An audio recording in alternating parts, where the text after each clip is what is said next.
দেশের কথা জানতে ও জানাতে আমি মোহাম্মদ আবু সাঈদ তুষার দৈনিক নাগরিক ভাবনা থেকে আপনাদের পাশেই আছি।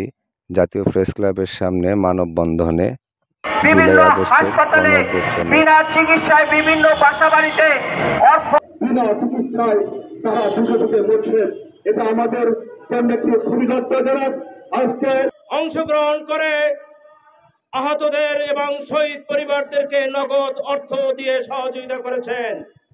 এজন্য আমি জুলাই আগস্ট আন্দোলনে আহত শহীদ পরিবারের পক্ষ থেকে হাবিবুর রহমান হাবিব ভাইকে অভিনন্দন ও শুভেচ্ছা জানাচ্ছি।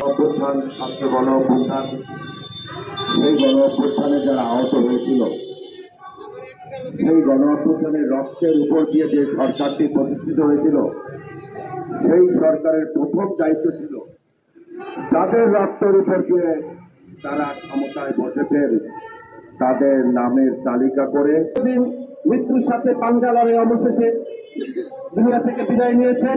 কিছু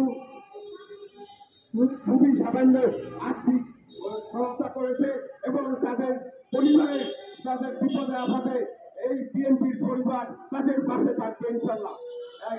এটা আমরা বলতে পারি। আমরা আরো একটা কথা বলতে পারি, আমাদের জাতীয়তাবাদী ছাত্র দলের কেন্দ্রীয় কমিটি একটি টিম এইখানে তাদের কবর জিয়ারত করেছেন এবং তাদের পাশে দাঁড়িয়েছেন এবং পটুয়াখালীর জাতীয়তাবাদী ছাত্র দলের নেতৃবৃন্দ ওখানে গিয়েছেন এবং তাদের পরিবারে এই পাশে দাঁড়িয়েছেন। কিন্তু আমি বলবো, আমি যখন জেলা প্রশাসককে টেলিফোন করলাম, উনি বললেন যে আমি এই মাত্র কবর জিয়ারত করে বের হলাম এবং উনি বললেন যে শুধু হৃদয় না, হৃদয়ের ভাইও একটা আহত।